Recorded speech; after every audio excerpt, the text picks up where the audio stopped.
Blog Talk Radio, the world's largest online radio network. Welcome to Rex Sikes Movie Beat, conversations with filmmakers where we discuss everything film and television. Here on Movie Beat, you learn what to do and what not to do when it comes to making movies and TV. And we will talk to everyone behind the scenes and in front of the camera, and they'll provide you with guests and the information you're going to want to have, whether you're a filmmaker or a fan. And so now let's move behind the scenes here at Movie Beat. My guest today is Jack Marchetti. He is a filmmaker, screenwriter in Chicago. We're going to be talking with him in just a moment and about his Kickstarter campaign and about his project and about things going on in his life. So stay tuned. Right now the chat room is open. If you're listening live, you can join us in the chat room. Obviously, if you're listening to this as a recorded show, an archive show, that option is not available to you. I encourage live tweeting during the shows, whether they're recorded shows or whether they're you're actually listening while we're recording it.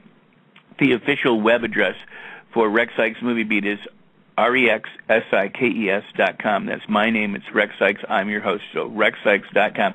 All of these interviews, over 300 hours of professional filmmakers sharing their expertise with you, their nuts and bolts, what to do, what not to do, how to get things done easier, faster, smoother, with less hassle, is all available at the interviews blog at rexsikes.com. So go and listen to these shows. Go and listen to the archive shows. There is a wealth of valuable information there for you.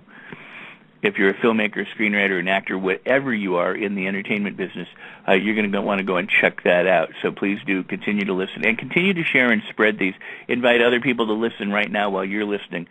And do so however you can, phone, email, Twitter, and have them join us. I've got just a couple of things I'm going to say, and then I'm going to tell you about Jack.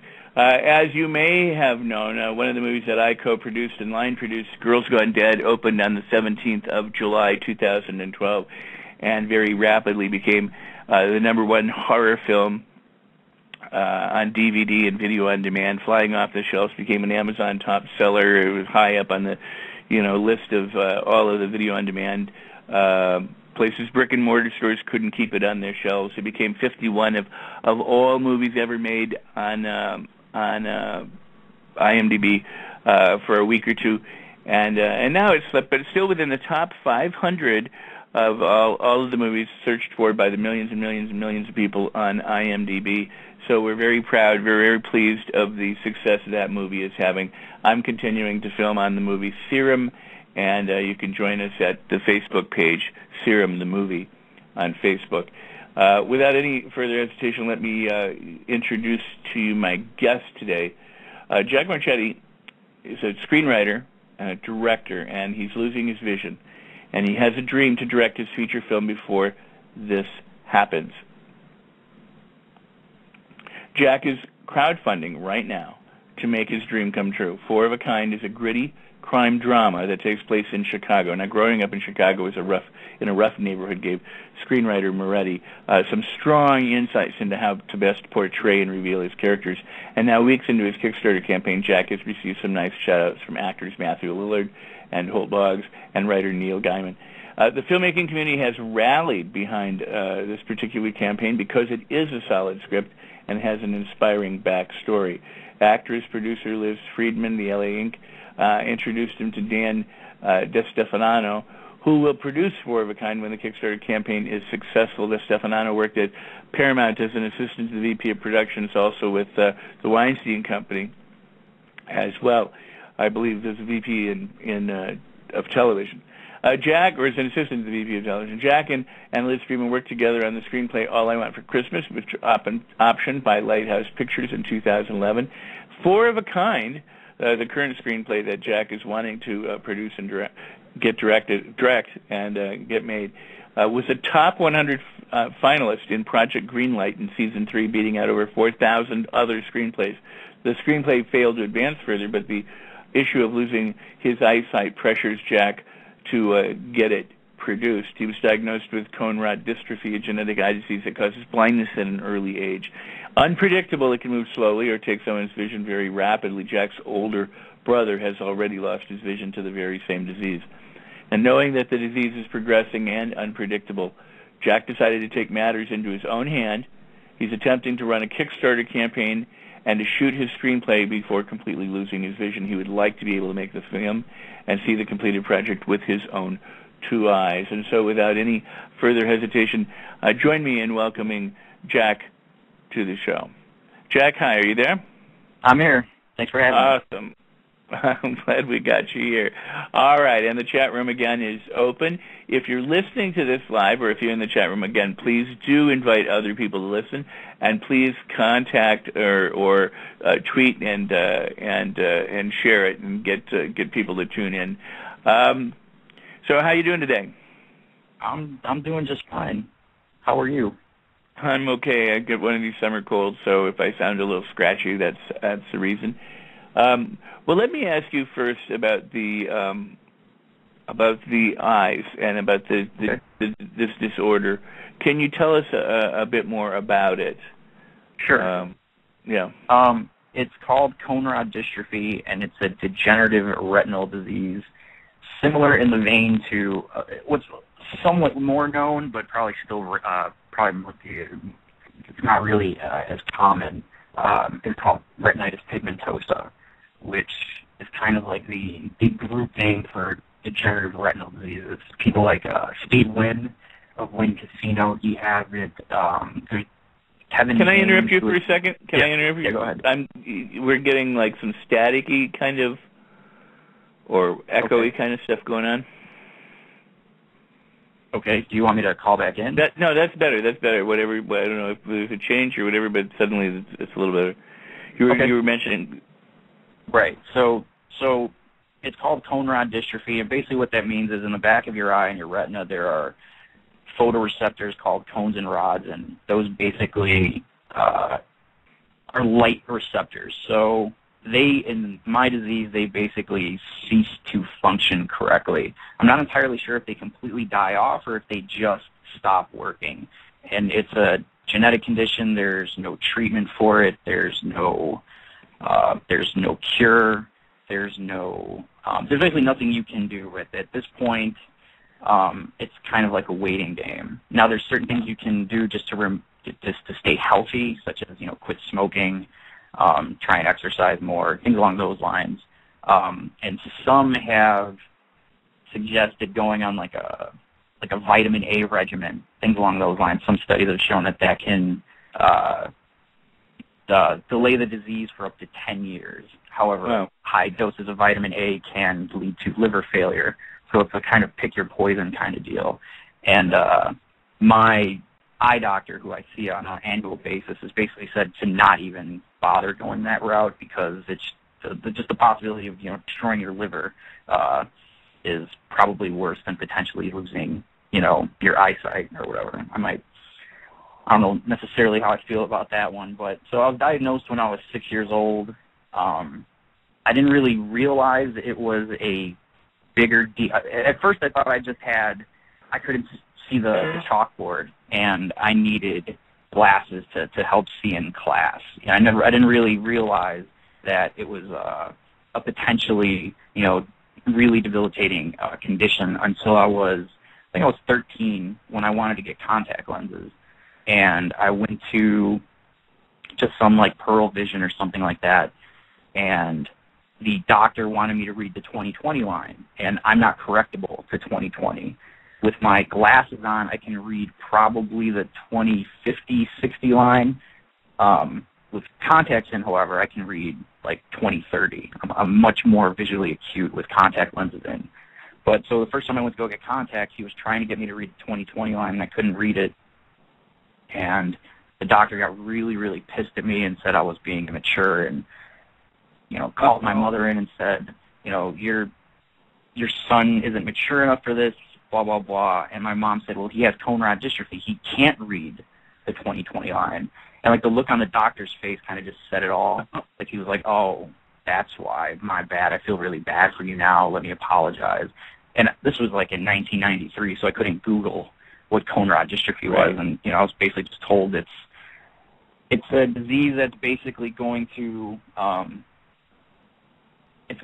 basically start off with very bad night vision. So I'm going to have night blindness.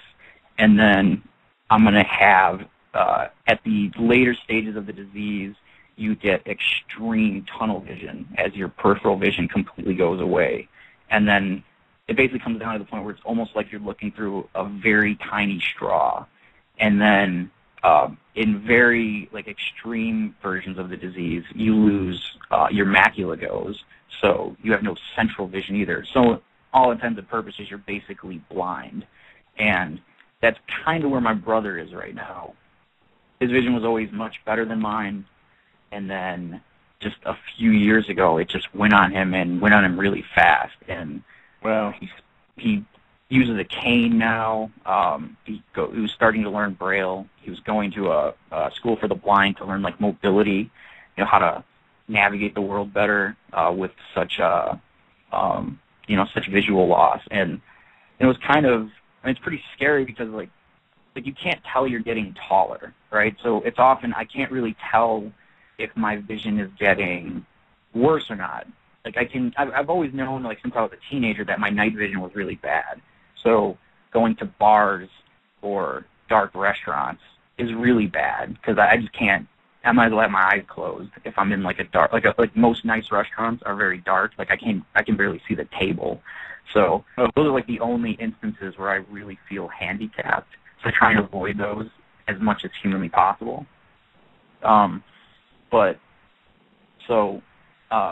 Just kind of seeing where what happened with my brother, and it's kind of looking into the future and seeing he's only 3 years older than I am, and I asked my eye doctor the last couple times I saw him was is that going to be me? Am I 3 years away from needing the cane, not being able to really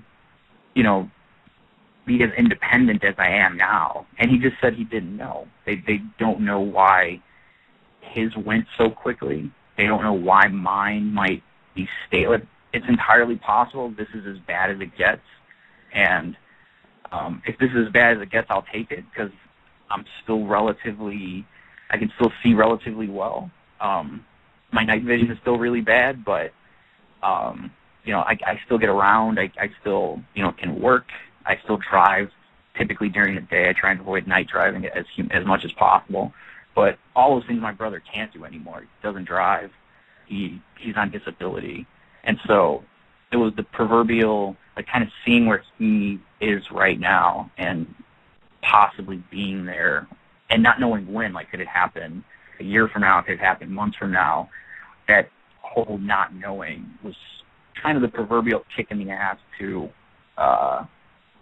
try and get this movie made, while not only I could have the wherewithal and the ability to see it on set and direct it and have the capacity to do it, but then this being my favorite script I ever wrote, the ability to see it once it actually is once it is produced. Very, very cool. Wow. Well, that is an amazing life journey to have, and the goal that you want. You've written this screenplay, and I want to talk to you about that in a minute. Is it your plan to direct it or to get someone to direct it? I plan on the idea would be for me to direct it. However, I've never directed anything before, so I'm not even sure A, if I'd enjoy doing it, and B, if I'd be any good at it. Any writer, any screenwriter, I'm assuming when they write the script, they're directing it in their head. So as they set up the scene description, set up the dialogue, and you don't put camera angles or anything in a spec screenplay, but you kind of write it so that you only give the director a way you want to see the film as you write your action scenes and description. So I've directed it in my head. I just have no idea if being on a set or if I'd be any good at it. So ideally, I'd love to direct it. I think I'd be great at it. I've seen the movie a billion times in my head. I kind of know exactly, the type of film I'm looking to make. But then, like I said, I've never done it before. So if I realize somewhere along the lines, during pre-production, that this just isn't something that maybe fits my personality or fits my skill set, I wouldn't hesitate to then try and find like there's some talented directors in Chicago that I could reach out to and either get them to come on board and maybe direct it themselves or just co-direct it with me. Just because at this point I've never directed anything, so I don't think that would happen. I think I'd actually really enjoy it, and I think I would do hopefully a really good job at it. But like I said, I don't really know at this point. Well, let's talk that, I understand that, and let's talk about the screenplay itself. This screenplay, before we get into the kind of the story and how it came about and everything, I mentioned in the biography that it was a finalist in Project Greenlight in season 3. Right. Talk about that experience. In other words, when do you know what they're looking for? When you do a show like that, do you know their criteria for selection? What are the kinds of things that you faced, in going through that process? Sure. So, in case anyone doesn't remember, Project Greenlight was a screenwriting competition started by Matt Damon and Ben Affleck, where the original concept was screenwriters submit their work. If they win, they direct their movie. Season 1 did that, and it didn't turn out very well, so they switched it into a writing-directing competition. Season 2 didn't turn out that great either, so in season 3, they basically said, look, we'll accept any submission, but we're looking for either a horror movie or a genre-specific thriller type thing. Basically because the first 2 seasons were coming-of-age stories that didn't do well at all. They were okay movies, but they didn't do well at all. They produced much better television than they did films. So when they put that out there, because I had just started writing screenplays, or trying to write screenplays, when season 2 came on. And then when they announced that they were looking for entrants for season 3, I hadn't written this script for it yet, and the genesis of the idea for this story came while I was writing something else. A buddy of mine, I think we were having coffee at 3 in the morning or something like that, and he had an idea for a mob movie, for a crime movie, and we both kind of came up with the idea together, and I went off and in about 2 weeks wrote a first draft. Came back to him. We worked on it a little bit here and there, polished it up a little bit, and then just submitted it to the contest without any even remote idea that I thought it was good. I didn't think at the time, considering I hadn't really had any sort of real feedback or anything like that on my writing at that point. I had some people who I knew liked it, but you can't really judge people to give you an honest appraisal of something like that because they're more concerned about your feelings. So we submitted it, and the way the season 3 competition worked was there were, I think, 4,300 scripts submitted.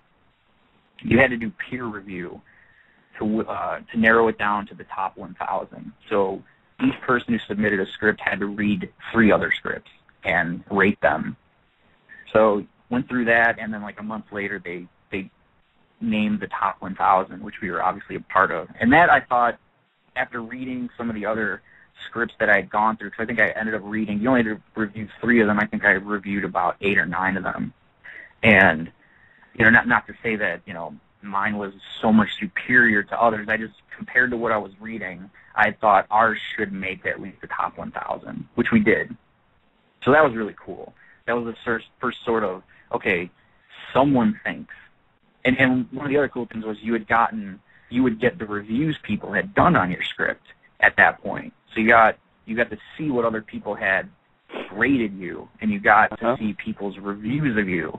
So, there were a few people that, I think famously, or not famously, but famously to me at least, someone had said, one of their reviews was, don't quit your day job, or whatever, which was thanks. But there were several reviews in there that really got what we were going for, because the ending is not a Hollywood ending by any means. And there were people like, I'm so pissed off the way this thing ended. Why did you end it that way? And it was like, great, people are having a reaction to it, and that's the point of why we ended it, why we wrote the ending the way we did. So after they whittled it down to 1,000, then they had professional screenwriters come in, or screen readers come in, and out of that 1,000, pick the top 100. And so that was like a month-long process where I didn't get much sleep at all.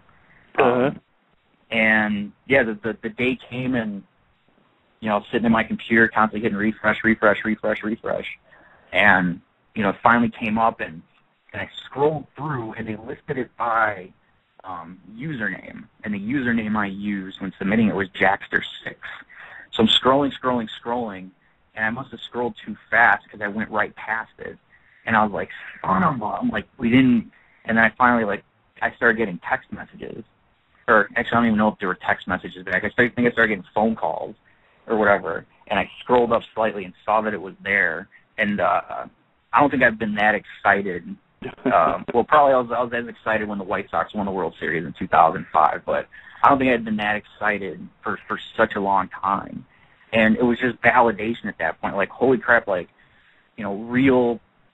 this might actually be a possibility at this point. This little idea we had just not even a few months ago might actually become a movie. And at that point we got like a huge packet from Live Planet, which was Ben Affleck, Matt Damon, and Chris Moore's production company. And it was you had to sign like a background check. You had to sign all this documentation. You had to get into sign a right of first refusal with Miramax at this point, because Miramax, or was it Miramax at this point? It was Miramax or Dimension. I think Dimension might be owned by Miramax, but whatever. So it was all sort of real at that point. It was like, holy crap, we're getting, I'm signing things in regards to a screenplay, and it's kind of the goal. And then you had to, shoot a short video and, send it off, and from then on, they then picked the top, I think, it was supposed to be 5, but they ended up picking 6, and we didn't make it. And I remember sitting there, they had sent out an email a few days prior saying, give us a landline number, so we're going to be calling the top 5, so make sure you give us a landline number, and make sure you're at home, or whatever. And I'm sitting there, and every time the phone rang, I was like, oh, here it is, and run and answer the phone. It'd be my aunt, and I'd completely hang up on her and tell her not to call back for a few hours. And yeah, eventually what happened, I got an email from them saying, we've picked the top 5. Thank you for blah, blah, blah. And, obviously we weren't called, and our script wasn't on there. It was just such a kick to the gut. It was just like the wind completely went out of you, because you're part of this process it was going on. If we submitted it in February, and they picked the top 5 in June. So it's like a 4-month thing where you're involved in this, and I don't think at any point did I really, really think that we were going to win, because it's just, I'm a pessimist at heart, so at no point did I ever think that we were going to win. But to get that close and, beat out, 4,200 other people, but then cool. Not beat out, 95 other people. I attribute it to, people who have seen American Idol. And there's usually that show, 1 or 2 shows before they actually go to the live shows. And they put, a group of people into 3 different rooms, and 2 of those rooms advance. And the people in the room that hear everyone else cheering, those are the ones that didn't make it. And it's I know what that feels like, and it really sucks. So, it was both good and bad insofar as it validated the screenplay, at least in my eyes it did. The fact that it kind of showed that other people liked it, professionals potentially liked it. The fact that it was basically the first time anyone who wasn't related to me or knew me or gave a damn about anything I thought, said it was good. So while nothing ever really came of that, part of my mind was okay, well, now I'm going to, on every query letter I send to an agent or manager or production company, I was like, this was this was Project Greenlight 3, semi-finalists, and I thought a lot of people would have been like, oh, well, hand it over, let's read it, and it just didn't happen that way.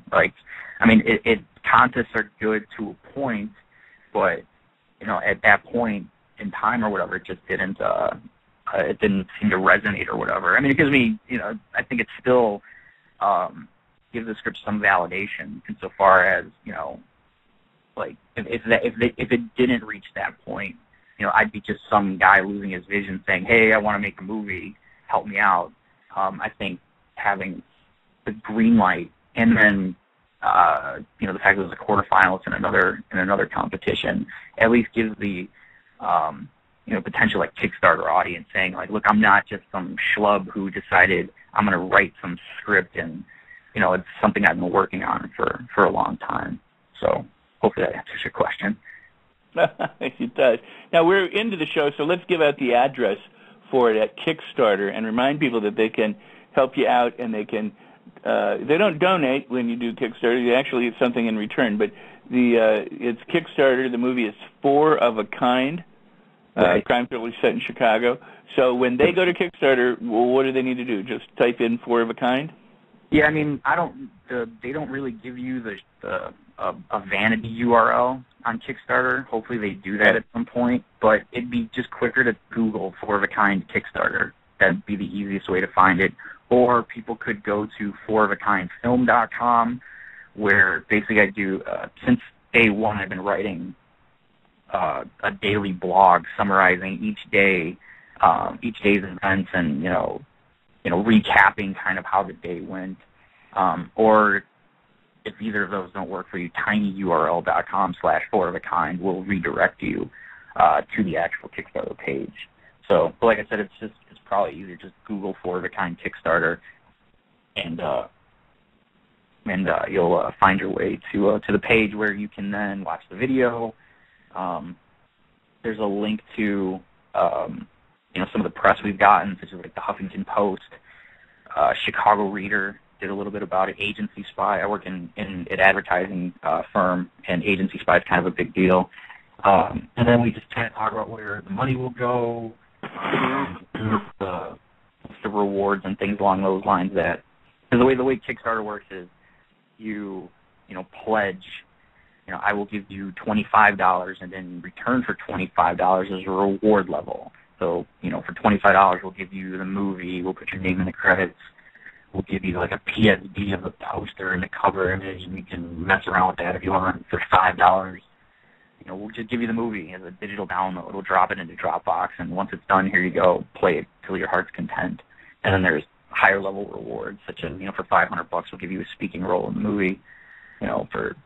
I think this one's gone already. For $250, it was screenwriters could submit their work, and our producer would read them, give them feedback, and if he liked it enough, would pass it along to the people he works with. So, but I think that one's gone already. That's the well, that's very cool. And it go ahead. No, go ahead. I was just going to say, it's an all or nothing proposition, too. You've got 30 days, in this case, your campaign, you've got, I'm looking at it now, you've got 17 days to go. You're trying to reach $100,000, and you either get $100,000 in 17 days or you get nothing. Correct. So if people are listening, and you're listening live or archive, visit. If you can help and you can support, go and decide what you can do, and know that you're getting something in return. Right. And let's see if we can help Jack make his $100,000 goal in the time that's remaining. And if anyone has a rich uncle that has thought about producing film at some point in their lives, that'd be awesome. Be nice. So what have you learned about, I wanted to talk about the movie too, but what have you learned about Kickstarter, the ins and outs of Kickstarter, since you've been doing this campaign, that you would share with other filmmakers regarding a campaign like that? So far, I think maybe, even though I'm a pessimist at heart, there is some optimism there. And I remember looking at some other people's Kickstarters that have raised north of $100,000, because that was my goal. So I'm like, well, let me look at what these guys were doing, and a lot of them had several people give them over $1,000 or over $2,500, and I think in the back of my mind, I actually thought that random people on the internet will give you $2,500, and that might be entirely possible. I haven't actually reached out to them and confirmed that these were completely random people. It might be true that maybe our reward level at higher level isn't enticing enough. But I think for the most part, people that you either know or who are going to give you money anyways are the ones that are going to give you that high of level of a donation or pledge, because Kickstarter isn't.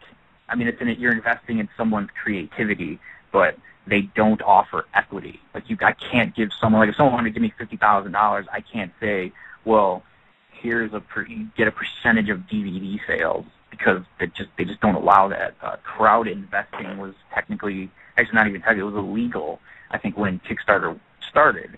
I believe now they've actually passed a bill that crowd investing is legal. However, Kickstarter hasn't given any indication that they're looking to go that route, probably because there's a lot more legality and SEC stuff that would probably be involved in it. Other things I think I've learned, I didn't realize how many, how to put this, I'm still just, amazed, even though, if you read over my blog or whatever, it's kind of, on the slow days and things like that, it might come off as pessimistic, and, we're not meeting our daily goal of X, Y, or, whatever to raise the full amount. But I'm still amazed when, people I don't even know give you $100 or give you $200, or even just random people will give you $5 or whatever.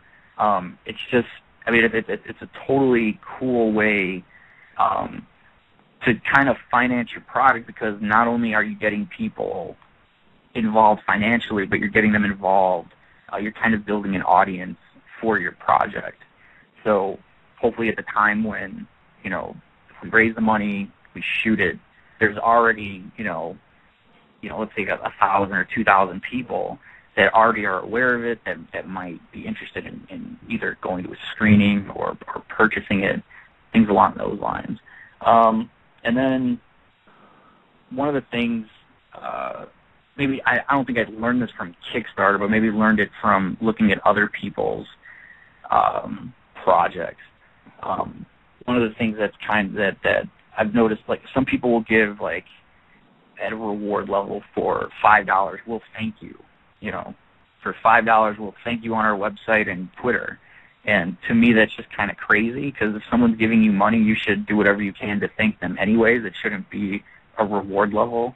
So I try, people who give me $1 and the person who gave me $500, I go out of my way to send them an email through Kickstarter. If I can't find them because some people aren't on Twitter.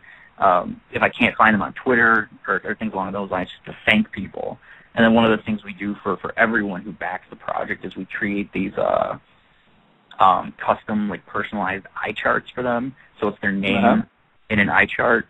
And if we're friends with them on Facebook, we tag them, so that way it'll show up in their feed, and it gives a link back to the campaign. I don't know if any of this actually contributes to us getting more backers, but it at least gives more eyes to the project.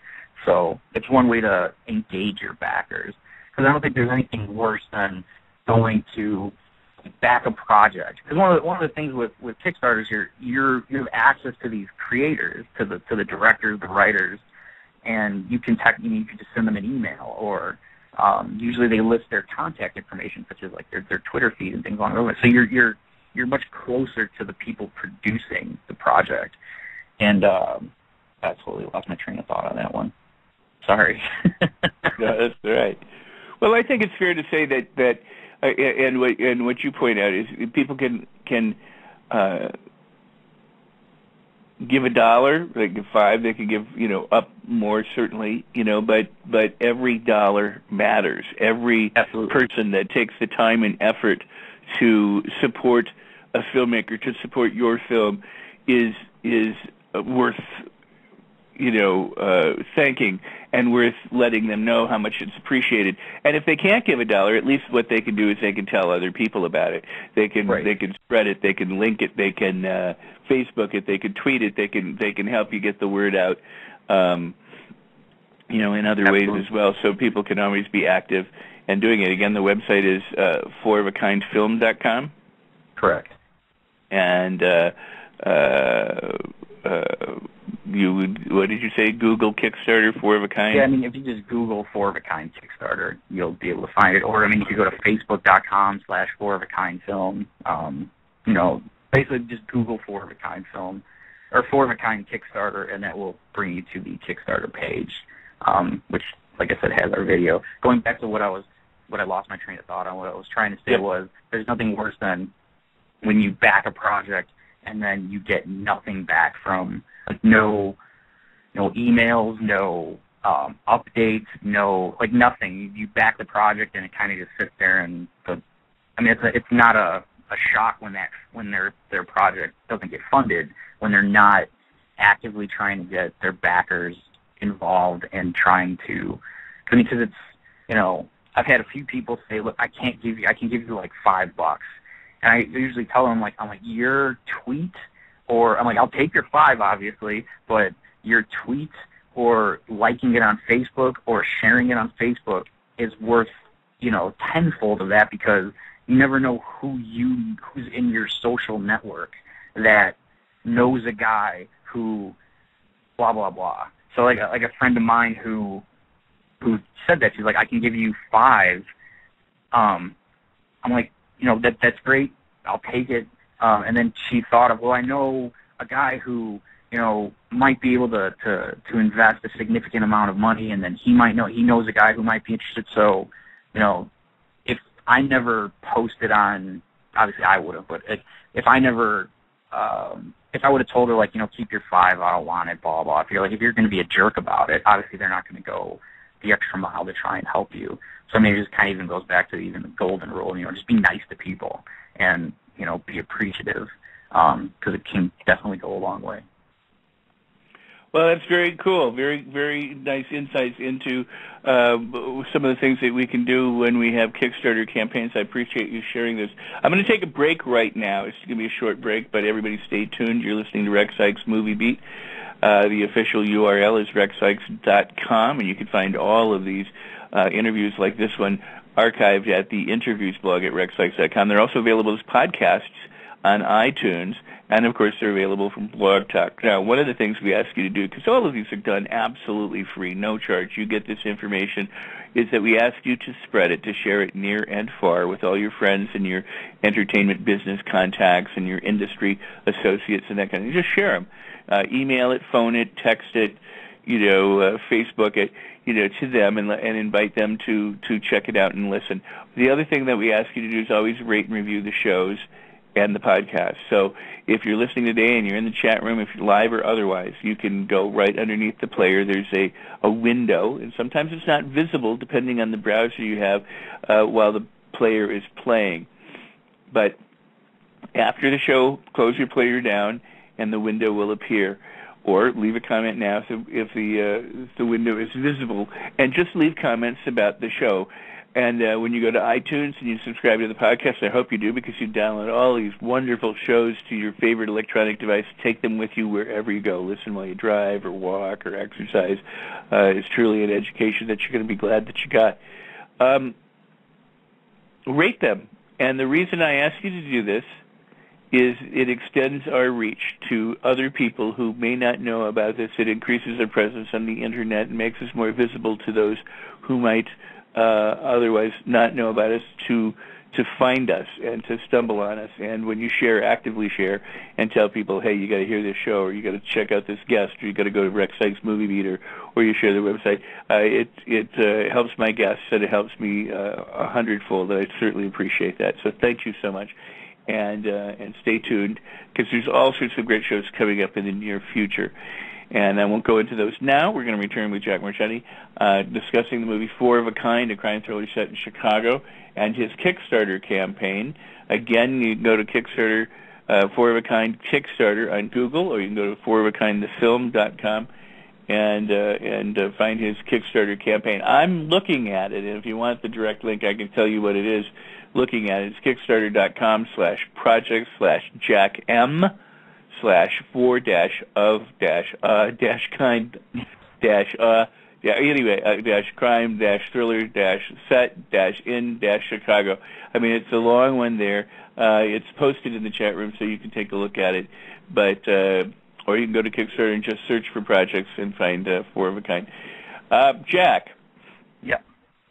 So you grew up in Chicago, and this is a crime thriller set in Chicago. Can you tell us a bit about the story and your screenplay? Sure.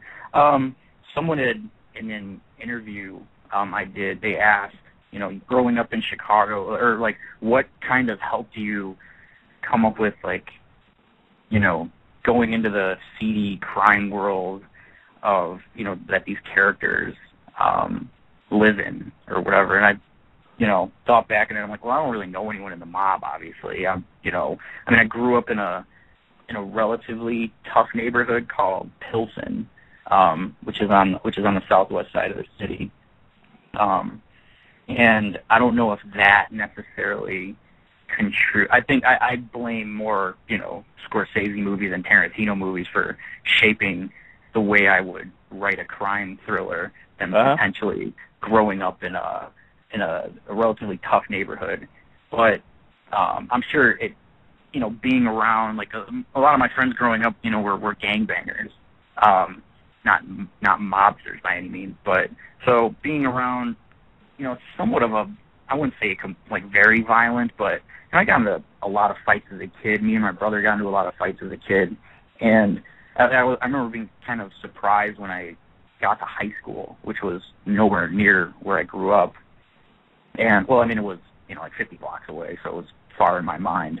But meeting people that, like, never been in a fight before, when, me and my brother were probably, either if we weren't fighting each other, we were fighting someone else, right, on, a regular basis. So it was kind of interesting to meet people that didn't necessarily have, somewhat of a I wouldn't even call it a violent upbringing, but, like, who hasn't been punched in the face before? It's kind of like Fight Club. Like, how much can you know about yourself if you haven't been in a fight before? But, so, the genesis of the story came, I was writing another script at the time, and a buddy of mine who's also big into film said, what if we wrote, like a mob movie where you had, like, these four friends, and one of them's ordered to kill the other three. And at the time, I was like, that sounds kind of interesting. And I went home and, put down the script I was current, because I think a lot of writers early on suffer from this, where you get to, because it's really fun to set up a movie. Like, writing the first 30 pages to me is just joyful. It is so much fun to set up the world. But then you have to, you got to then write the next, like, Act 2 is where the movie takes place. That's where everything kind of happens. And that's usually where, like, if you don't really have a good story, that's usually where it's all going to fall apart. So I went home, and the previous script I was working on was probably at around page 50, and I had run out of, like, steam on where to go with it, and put that aside and just loaded up a new file, new draft on I use Movie Magic Screenwriter, and just started hammering away and wrote the opening scene, which basically is the same today as it was, back in late 2003 when I started writing this. And so in, like, about 2 weeks, I ended up writing the entire script, and this was the first time writing anything where I never really got to a point where I didn't know what happened next, because we'd come up with, this is the entire story, this is what's going to happen, and, I'm sure other writers come across this too, where as you're writing it, it's almost like you're just discovering it, as opposed to, you're actively thinking about, what's going to happen next. It's almost like you're just jotting down. It's almost like you're an observer watching the characters go through the story. So the story has evolved a bit since then, and the guy I had worked on it with decided he was never really he kind of helped me come up with the idea of it. He was never really like a true co-writer. But he just has no interest in really, trying to make it, or I'd imagine if we get funded, I'm assuming he'd probably want to be, not necessarily maybe come onto the set and see it come to life or whatever, but he hasn't really taken an interest in it in a really long time. But the story now is it still centers around these friends that grew up in, the Chicago crime syndicate, and one of them is now working undercover to take down this crew that he grew up with and the boss that he had worked with. And things really go awry when his sister is found murdered, and he's not sure, was this a hit called on her? Was it just a random thing, a random act of violence? Chicago's become kind of a violent city these days.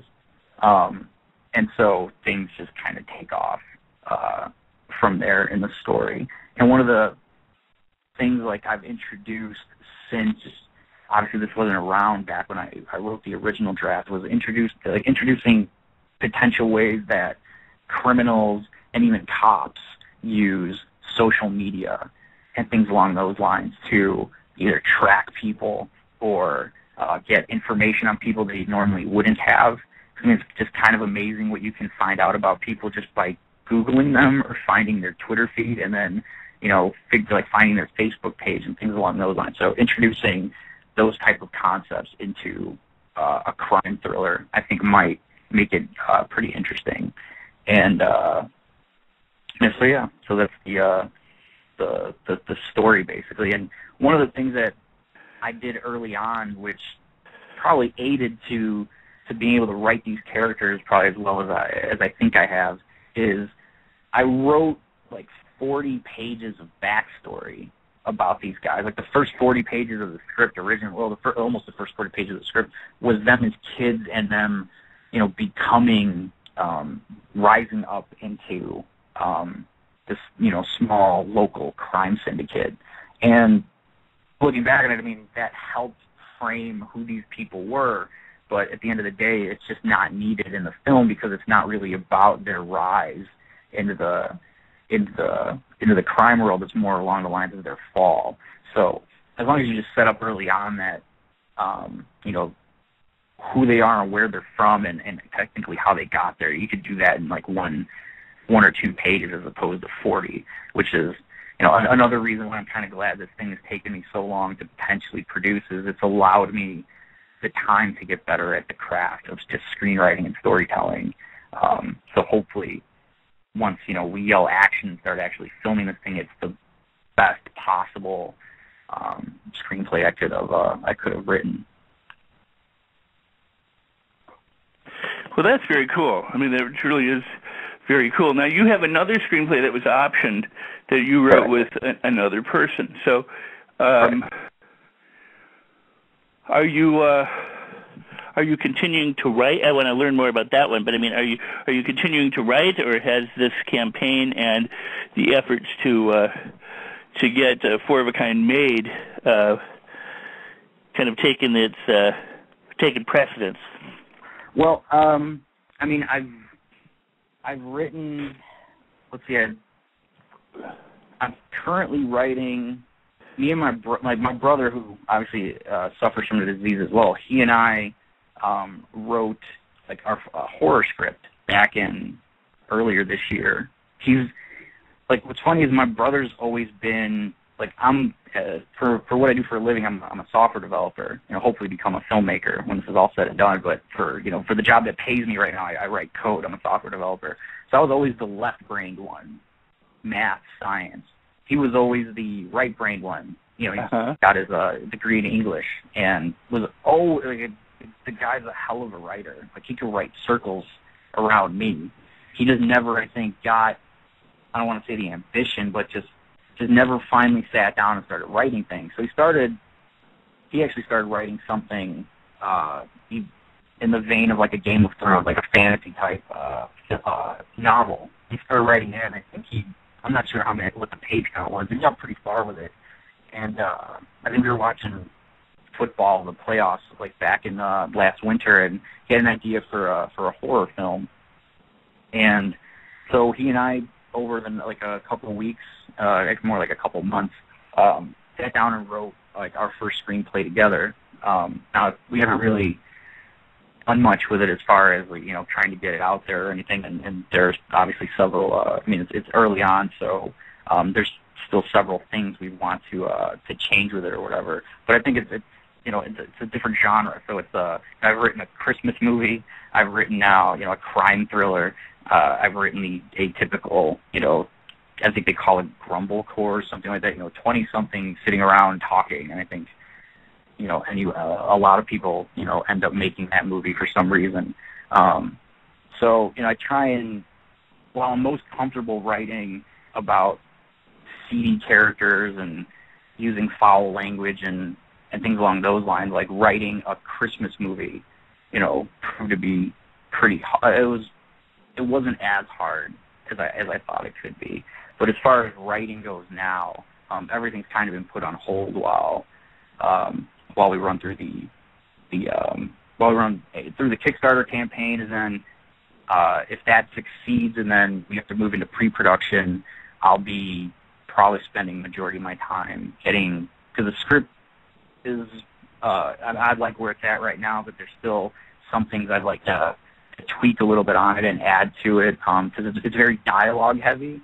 So the typical 1 page equals 1 minute rule probably doesn't apply to a lot of it, because once I realized I wanted to shoot it, I knew there were certain things I was just not going to be able to do due to budgetary reasons. So a few bigger action sequences were trimmed down, and I added a decent amount of more talky scenes, which are much less screen time than an action sequence. So, I mean, depending on how much we raise, some of those action sequences we're not blowing up buildings or anything, but some of those things would be put back in, and I'd like to expand upon some other areas, so we don't end up filming it and realize I have a 70-minute movie that's all dialogue, because it was just such a talky movie. So yeah. Well, let me ask you this, because we've kind of touched on it, but going back to the awards or the rewards or the what you do in exchange, you're giving business owners and product owners a chance to be featured in your film as well. How does this work?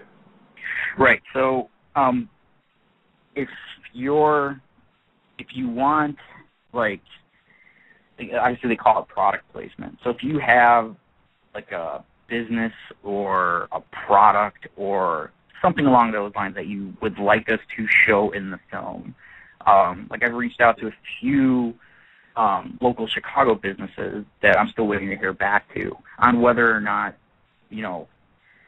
we'll show your company on screen, or we'll have like a character mention something about your business, or something along those lines. Something, obviously we have to try and fit it into the context of the story, obviously, because you don't want to be completely jarring, almost like Wayne's World, where they just start picking up Pizza Hut and smiling at the screen. So that's one thing to try and attract, is realizing, like, the amount of people that would need to give you $5 to $10 to raise $100,000. I just don't have that big of an audience. So to attract potential business people to then, so I think it's $1,500 to then have your something related to your business in the film. And we've had one person who owns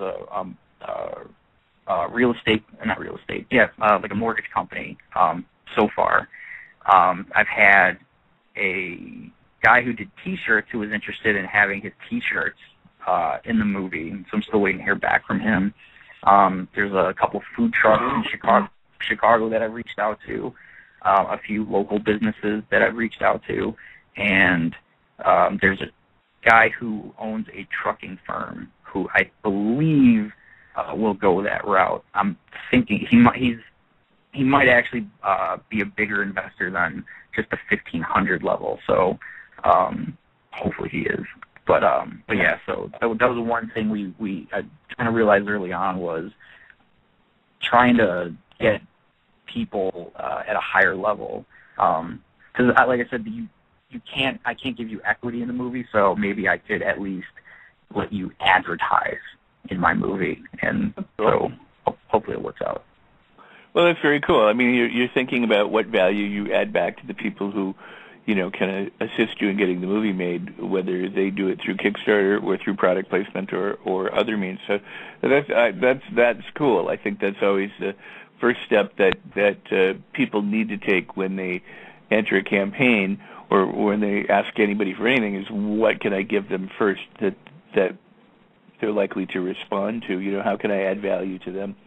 Right, you need 20,000 people. Go ahead. I was going to say, because one of the ideas not the idea, but what made me think of that was anyone who's seen the movie Swingers knows that one of the bars or that they go to is called the Dresden Room. And while that movie didn't set any records at the box office, it became such a cult hit that almost everyone that went to LA during that time wanted to go to the Dresden Room. So that's kind of how I pitched the idea to potential restaurants and things like that. Like, look, if this thing turns out to be, God willing or whatever, like Reservoir Dogs of the 21st century or whatever, and we show your restaurant, you're going to have a bunch of film geeks who want to go there. So, for just for $1,500, I would have put my T-shirt or my company in Reservoir Dogs. I mean, obviously that wouldn't have happened because Quentin Tarantino is completely against product placement, hence names, cigarettes, red apples as opposed to Marlboros. But I mean, you never know. I mean, if he was growing up in the age of Kickstarter, you never know. It might have been at that point. Who knows what you would have done to try and get the movie made. So. Oh, absolutely. What I was going to say is it takes 20,000 people to give $5 each to make $100,000. Right. So obviously it takes 200 at another level of investment, and it takes 20 at another. I mean, but the point is that, and this is where listeners, and this is where tweeters, and this is where Facebook comes in. If every person that was in your network would at least share it. Let's say you had 100 people, that's 100 shares, and if they shared it with 100 people, and they, you would grow fairly exponentially. Or if every person in your network could give $1 and then turn on somebody else to it, ultimately, it may, because I don't know the size of your network, it may not be enough. But what we need to do, what I really think the film community needs to do, is realize how many of us there are. And how many, there's a lot of campaigns, and people have to decide which campaign they're going to give to, or they give to many campaigns, which is also, but the very least we can do is we can spread the word. We can share, we can tweet. I love the people who live tweet during my show because they're supporting the guests and they're supporting me. And by the way, I want to make one comment about today's tweets. I tweeted stuff, and I use TweetDeck, and every now and then somehow I tweet and somebody retweets it or whatever, and the links get hosed. They get broken up and they don't work. And so I always try and go back through even during the show and find out if the links are working or not. And some of the links don't work. So again, if you want to hear this interview with Jack again, or if you want to share it with somebody, don't always rely on check the link. Always check the links and make sure they work before you retweet, or check the links and make sure they work before you share it, because they do get shared links get broken. Broken links get shared. So I want to make sure that people pay attention to that. But also, if you want to hear this interview again or you want to share it, it's go to rexsikes.com, go to the interviews blog, and then you just look for Jack. You just scroll through the archives. Right now, Jack is currently right in the first or second position there. Ultimately, you scroll down and you find the people you want to listen to, and you read their bio, and inside those biographies are the links to listen to the show. And so that'll be there, forever. But going back, I mean, because we were talking about, you know, people giving $1, or people giving small amounts, or people doing product placement. You know, the crux of everything is getting the word out, getting people to get up off their butts and actually take action and actually do something. And in this world, you know, where we're bombarded by all sorts of things, it seems that people are less apt to act. And so and what I loved about what you said before is if somebody does act and they give you $1 or they share it, that you want to make sure that you thank them for their efforts and that you go that extra way, you know, that extra mile to do that. Because some people don't. You know, frankly, some people just don't do that. But it's good that you do. Well, let me ask you this. Now, a couple more questions, and that was you have this option screenplay with this other writer, The Christmas Story, and the producer. Is he going to produce once the money's raised, or is he helping you produce now? I mean, is this a person who's, you know, attached themselves to a project? Are they, you know, where, you know, in terms of, are you trying to man this all by yourself, run the campaign and do everything, or do you have some support? As far as like running the Kickstarter, like, do I have any support with the Kickstarter? Kickstarter with producing right now, with, you know, I mean, are there? Yeah, right now I have a guy named Lucas who has kind of become, you might say, a legend in his own mind. Lucas Minnelli, he's listening to you right now, man. Yeah, he, what do you call it? He is kind of become the, I guess, go-to consultant when it comes to Kickstarter campaigns. Yeah, and I first came across him when I just was Googling around for this was back in March or April, just trying to find research on, you know, things to avoid, things to do. And he had written some very data-centric posts, which, you know, is right up my left brain alley. You know, totally, you start showing me charts and data or whatever, you get my attention. And he had just written a bunch of posts about, you know, these are the reward levels that seem to succeed. This is where this particular perk does best. These are the types of film projects that get funded or their success rate. And like one of the things that jumped out at me was I'd always just assumed documentaries would do better.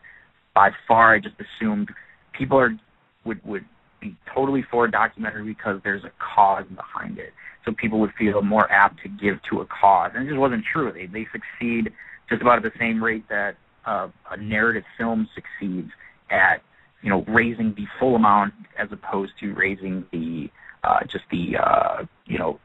finishing funds for like post-production, things along those lines.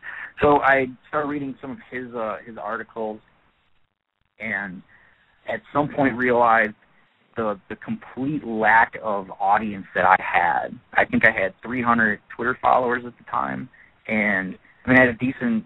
I knew there were a group of friends and family that would come out on day one and support me as heavily as possible, but I knew that would get me about $3,000, and that's just about exactly what it did on day one. We raised like $3,800, something like that, and that was about almost all family and most friends that I could count on.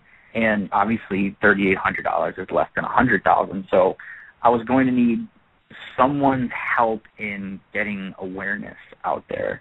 And considering I have a full-time job as it is, and then running the Kickstarter is just about another full-time job, as I probably spend 5 to 8 hours a day, either writing emails, writing blog posts. I was amazed at how much writing I would do on this campaign. I've written a ton of blog posts, and at some point it's like you're writing the same thing over and over again and trying just to come up with different approaches to making it, you know, not stale.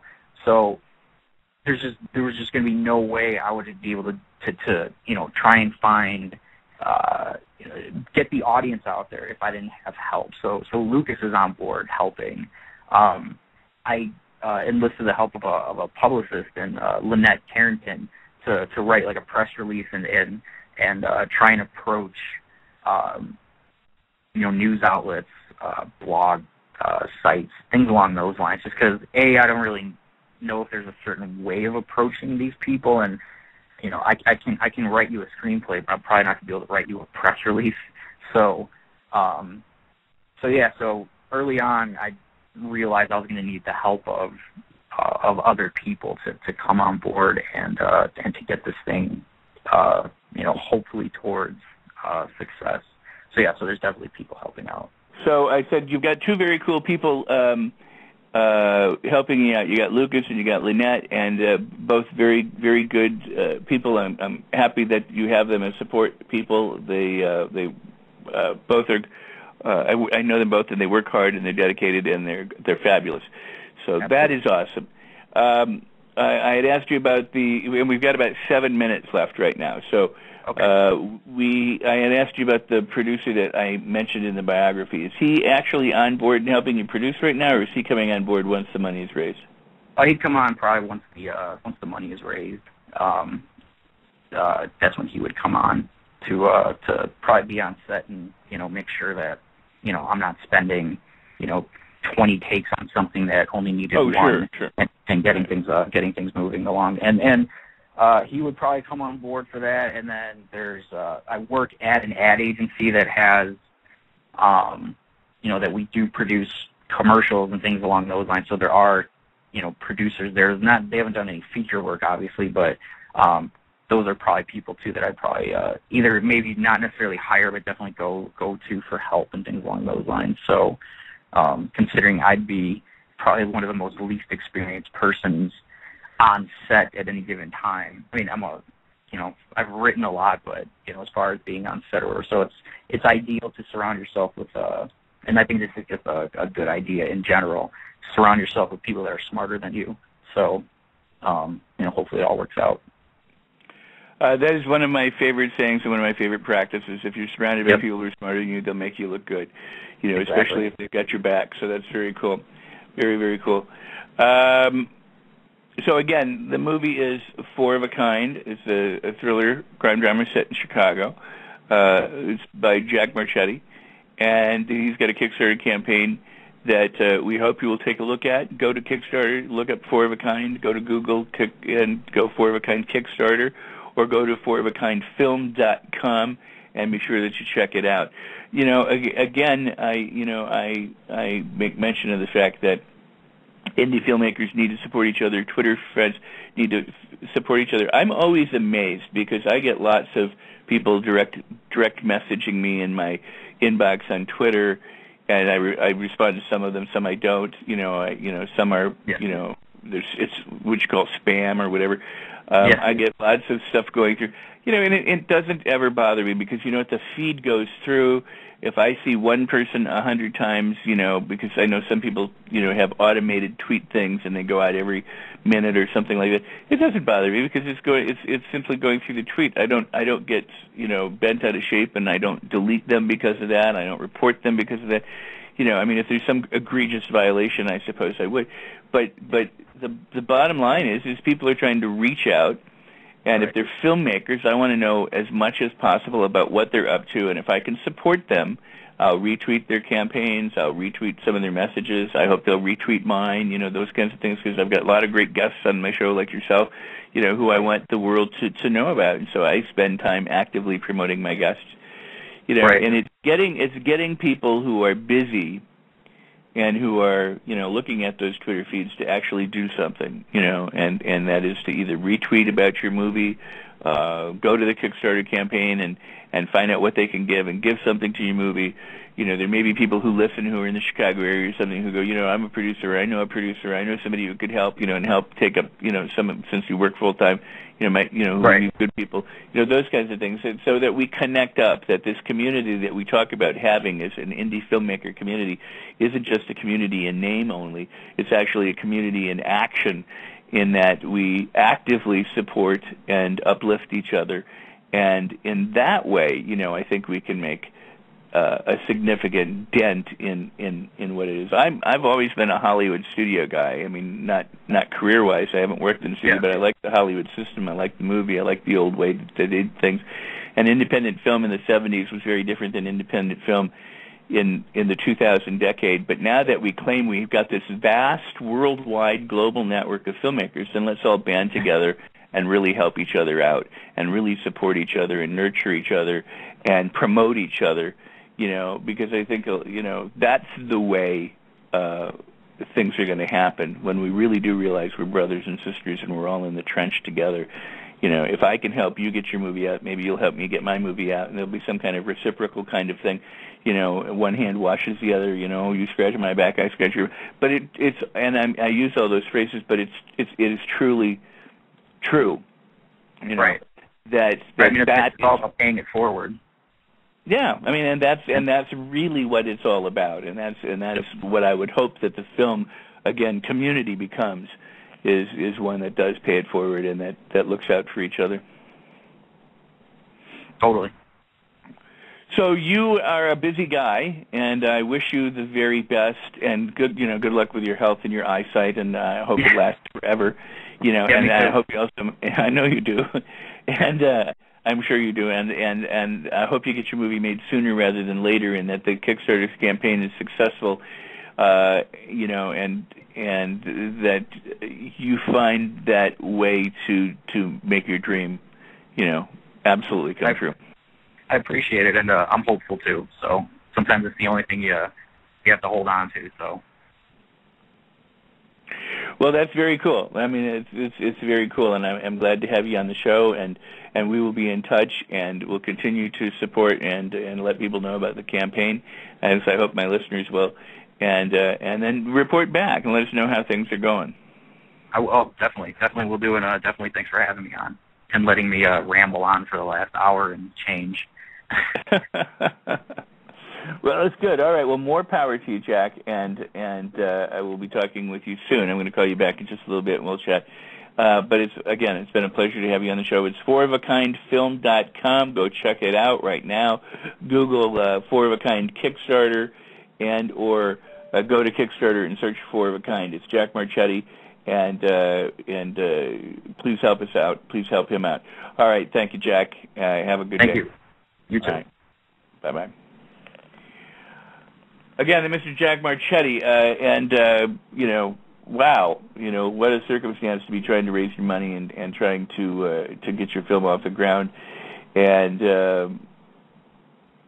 so if you can, help him do it. And if you can't give anything, then just keep spreading the word and bringing it to the attention of others, because that helps in ways that you can't even begin to imagine when we share and share and share. All right, everybody. Well, thanks for listening, and thanks for being here. Again, I got lots of fabulous guests coming up. My next guest is Jamie Nieto. He is the Olympic high jump champion, the oldest man competing in the high jump at 35. He competes today or tomorrow at the Olympics in London. We had him on last week for part 1, and he's back on Thursday, the 9th, at 11 a.m. Eastern, 10 a.m. Central, 8 a.m. Pacific, to talk about the Olympics. Hopefully he will have brought home a medal at that time. He's an actor and producer, and he's got a series, web series that he's producing. He's also starring in the Roger Clemente story, and you're going to want to listen to part 2 with Jamie Nieto, and because you'll be glad that you did. You really will be glad that you did. It's awesome when you think about the dedication it takes to be an Olympic athlete, and that he brings that same kind of dedication to being an actor and a filmmaker. I am notoriously lazy in all of my years by comparison, by any means, to what these people do in terms of training and learning.